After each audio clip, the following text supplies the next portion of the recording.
दोस्तों, पिछले दिनों राहुल गांधी के द्वारा देश के अंदर जातीय समीकरण को देखते हुए जातिवार जनगणना करने की मांग की गई थी और लगता है उसी की तर्ज पर बीजेपी पार्टी भी अब लोकसभा चुनावों के अंदर चलने वाली है। क्या है पूरी खबर, आपको बताएंगे पूरे विवरण सहित। बने रहें हमारे साथ।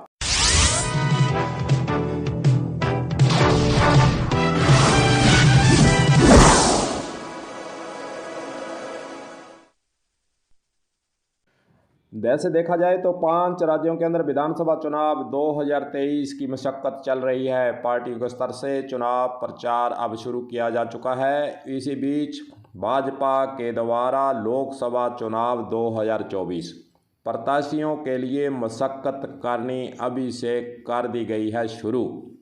बीजेपी पार्टी के द्वारा सांसदों के टिकट देने का फार्मूला क्या रहेगा, इस पर चिंतन होना शुरू हो चुका है।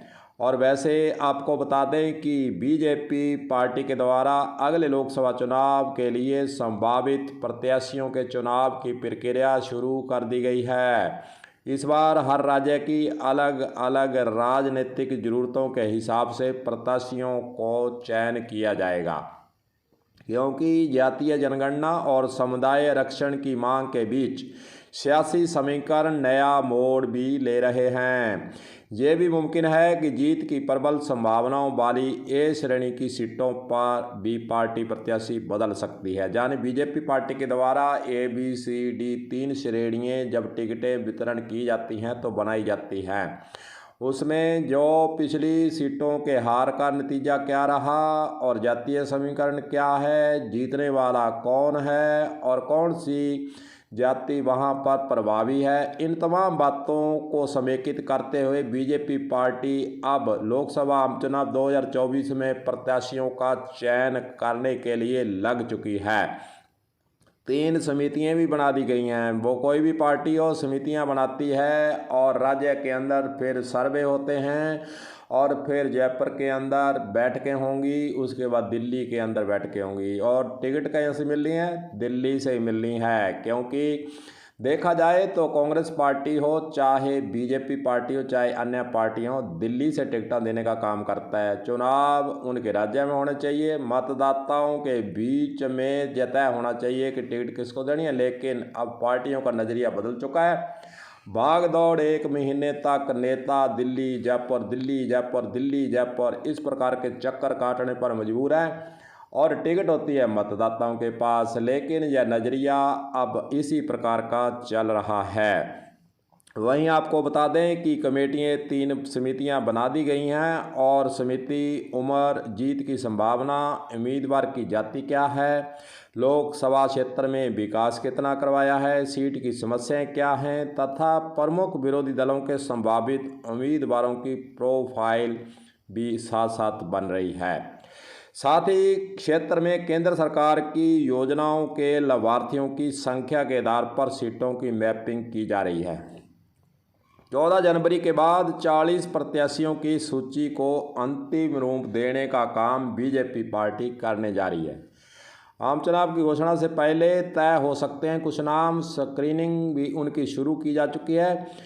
कमज़ोर सीटों के प्रत्याशियों के नाम की घोषणा पार्टी लोकसभा चुनाव होने से पहले ही कर देगी। यह एक सोची समझी बीजेपी पार्टी के द्वारा काम किया जाएगा। जो ऐसी सीटें हैं जहाँ पर कमज़ोर है, यानी हारने वाली लगती हैं, वहाँ पर पहले से ही सीटों का बंटवारा कर दिया जाए ताकि उनको समय ज़्यादा मिल सके और वहाँ पर वे ज़्यादा काम कर अपनी आम लहर के तहत उस सीट को ला सके। इस प्रकार का काम बीजेपी पार्टी के द्वारा किया जाएगा। वहीं आपको बता दें 5 राज्यों के चुनाव घोषित होने से पहले कुछ सीटों के प्रत्याशियों का नाम भी अंतिम रूप में बीजेपी पार्टी ने राजस्थान के अंदर दिया था। वैसे कुछ सीटों पर प्रत्याशियों को लोकसभा चुनाव घोषित होने से पहले भी तय किया जा सकता है। वहीं दूसरी और अंतिम निर्णय तो पार्टी का संसदीय बोर्ड करेगा और सर्वे का काम अभी से शुरू बीजेपी पार्टी करने जा रही है। एक बात और बीजेपी के द्वारा की जा रही है, जहां जिस जाति की संख्या ज़्यादा है वहां उसी का प्रत्याशी होने की बातें अभी से हो रही हैं। पार्टी के एक वरिष्ठ नेता का कहना है कि बिहार और उत्तर प्रदेश की जातीय जनगणना की मांग के चलते सीटों के जातीय समीकरण आने वाले दिनों में प्रभावित हो सकते हैं। इस बात को भी बीजेपी पार्टी अपने समीकरण के अंदर शामिल करनी जा रही है। ऐसे समझें कि यदि ओबीसी समुदाय बाहुल्य सीटों पर मजबूत भाजपा सांसद दूसरी जाति का है तो उसकी सीट अगले लोकसभा चुनाव में बदल सकती है। यानी जिस जाति का यहाँ प्रभाव होगा उसी जाति के कैंडिडेट को खड़ा करने का काम बीजेपी पार्टी के द्वारा किया जाएगा। दिसंबर के दूसरे हफ्ते से मूल्यांकन और समीक्षा का काम बीजेपी पार्टी शुरू करने जा रही है। भाजपा राज्यों के प्रभारी महासचिव, राज्य के संगठन महासचिव, मुख्यमंत्री के फीडबैक के आधार पर सीटों का मूल्यांकन किया जाएगा। दिसंबर के दूसरे हफ्ते से मौजूदा सांसदों की तरफ से किए गए विकास कार्यों की समीक्षा का काम भी शुरू करने की योजना बीजेपी पार्टी के द्वारा बनाई गई है। प्रत्याशियों के चयन की प्रक्रिया में भाजपा के सहयोगी दलों के संभावित प्रत्याशियों को लेकर भी विचार किया जाएगा।